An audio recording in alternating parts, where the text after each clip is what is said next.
আসসালামু আলাইকুম দর্শক। প্রিয় দর্শক, আজকের ভিডিওটি তৈরি করা হয়েছে আপনারা যারা পাটের ব্যবসা করেন তাদের জন্য। সবেমাত্র সিজন শুরু হয়েছে, আপনাদের মনে একটা চিন্তা বাড়ছে।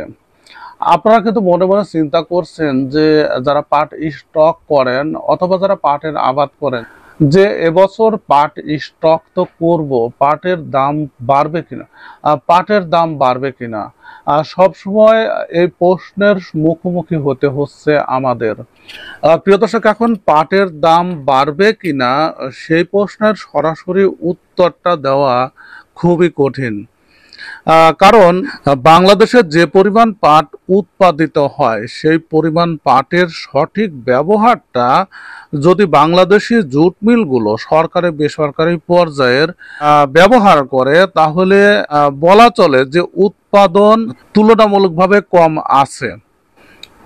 যদিও সব বছরের গড় হিসাব যদি করা যায় তাহলে মনে হবে যে উৎপাদন এবছর বেশি হয়েছে, ফলন ভালো হয়েছে। বিভিন্ন জেলার তথ্য আপনাদের নিয়মিত দিচ্ছি এবং সেখানে কোনো কোনো জেলায় উৎপাদন ভালো হয়েছে, ফলন ভালো হয়েছে।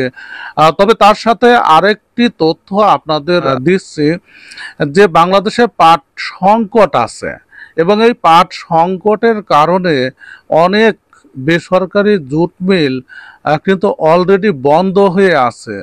বিশেষ করে কুমিল্লা অঞ্চলের যে তথ্য আমরা পাই যে সেখানে অনেকগুলো অর্ধা শতাধিক জুট মিল ছিল যেগুলো পাটজাত পণ্য তৈরি করত, জুটের অভাবে বেশিরভাগই বন্ধ হয়ে আছে। এরকম উদাহরণ কিন্তু অনেক আছে বাংলাদেশের।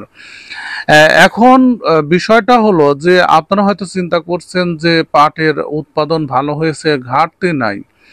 কিন্তু আমরা বলবো যে পাটের ঘাটতি আছে এবং ঘাটতি থাকার কারণেই বড় বড় যেসব রাষ্ট্রে খুব বেশি পরিমাণ পাটজাত পণ্য দরকার হয় তাদের সঙ্গে আমরা কিন্তু কন্ট্যাক্ট করতে পারি না, কারণ তাদের চাহিদাটা আমরা পূরণ করতে পারি না। তবে আজকের ভিডিওর আলোচনার বিষয় যেটা সেটা হলো যে পাটের দাম বাড়বে কিনা। প্রিয় দর্শক, যদি এই যে কথাটি বললাম এই জুট মিলগুলো যদি সঠিকভাবে চালু থাকে তাহলে পাটের দাম স্থিতিশীল থাকবে, অর্থাৎ খুব বেশি কমবে না।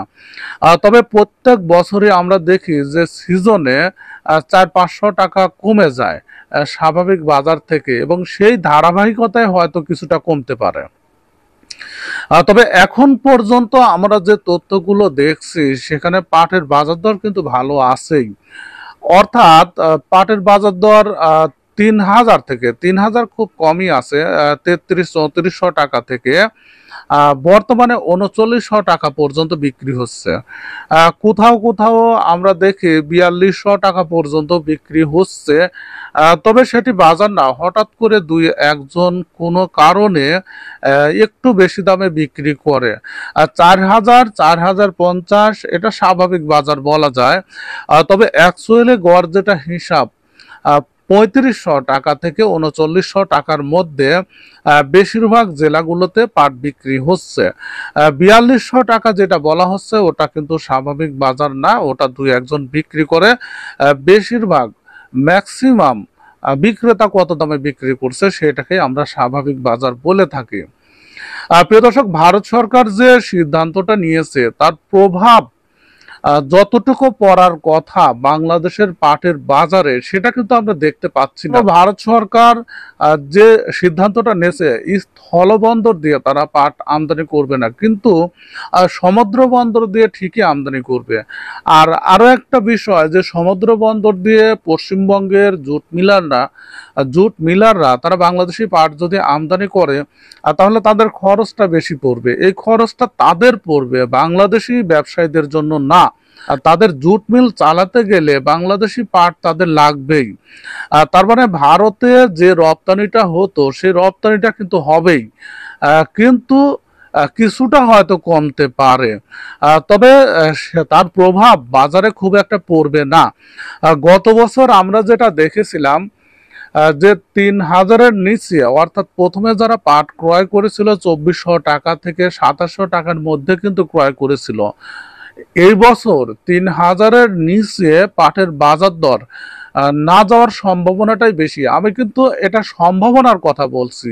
যে তথ্যগুলো আমরা সংগ্রহ করি বা করতে পেরেছি, সেই তথ্যগুলোর আলোকে ৩,০০০ টাকার নিচে হাই কোয়ালিটির পাট গত বছর ৩,০০০ টাকার নিচে হাই কোয়ালিটির পাট ক্রয় করেছিল যারা ক্রেতা আছে স্টক করার জন্য। কিন্তু এই বছর ৩,০০০ টাকার নিচে হাই কোয়ালিটির পাট আসার সম্ভাবনা নাই বললেই চলে।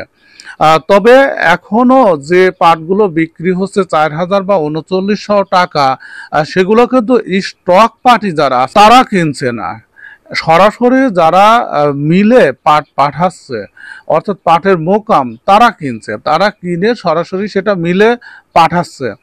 অর্থাৎ তাদের একটা রেট ধরে দেওয়া আছে, সেই রেট অনুযায়ী তারা ক্রয় করছে এবং সেখান থেকে তারা লাভ করছে। কিন্তু যারা স্টক করছে তারা যদি এই দামে পাট ক্রয় করে তাহলে তাদের লাভের সম্ভাবনাটা অনেকটাই কম থাকবে। তাদের পাট ক্রয় করতে হলে অবশ্যই হাই কোয়ালিটির পাটগুলো ৩,০০০-এর নিচে হয়তো নাও হতে পারে, না হওয়ার সম্ভাবনাটাই বেশি। তারপরে ৩,০০০-এর কাছাকাছি যখন আসবে অর্থাৎ ৩৫০০ টাকার নিচে আসার পরে তাদের ক্রয়ের চিন্তা করতে হবে।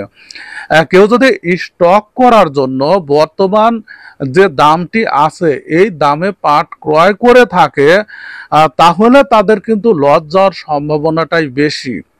এবং তার সাথে আপনারা যারা পাট ক্রয় করবেন, প্রথমের দিকে যে পাটগুলো হাটে আসছে আমরা সাধারণত দেখি সেগুলো বাস পাট, অর্থাৎ বাছাই করার যেসব পাটগুলো আছে ওগুলো খুব বেশি পরিপক্ক না, ফাইবার কোয়ালিটিও খুব একটা ভালো না। তাই অবশ্যই পাট ক্রয়ের সময় একটু দেখে শুনে কিনবেন। যে পাটগুলো দীর্ঘ সময় ধরে স্টক করে রাখার পরও তাদের ফাইবারের যে থিকনেস সেটা ভালো থাকে এবং কালারটা একটু ভালো দেখে কিনবেন। প্রিয় দর্শক, নতুন যারা পাটের ব্যবসায়ী আছে তাদের এই বিষয়গুলো মাথায় রাখা উচিত। গত বছর আমরা দেখেছিলাম যে অনেকেই পাট ক্রয় করেছিল প্রতিযোগিতামূলকভাবে, এবং প্রতিযোগিতামূলকভাবে যখনই পাট আপনারা ক্রয় করতে যাচ্ছেন সঙ্গে সঙ্গে যোগানের চেয়ে চাহিদাটা একটু বেড়ে যাচ্ছে।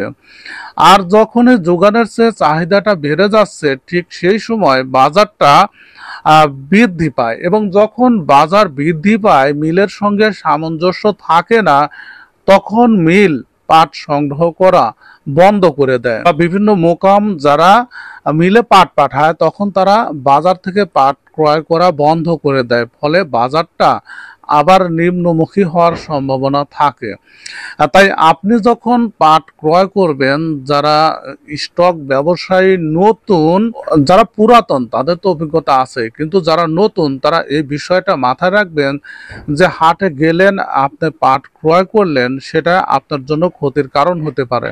কারণ প্রতিযোগিতামূলকভাবে স্বাভাবিক বাজার থেকে ১০০-২০০ টাকা বেশি দিয়ে ক্রয় করলেন, এই যে অতিরিক্ত যে টাকাটা বেশি দিয়ে ক্রয় করলেন এটি কিন্তু আপনার মুনাফা থেকে কাটবে, অর্থাৎ আপনার লাভের পরিমাণটা অনেকটাই কম হবে। এবং জেলা বিশেষে পাটের বাজার দরের অনেক পার্থক্য থাকে, তাই আপনি যে জেলা থেকে পাট ক্রয় করবেন সেই জেলার বাজার দর যাচাই বাছাই করে তারপরে ক্রয় করবেন।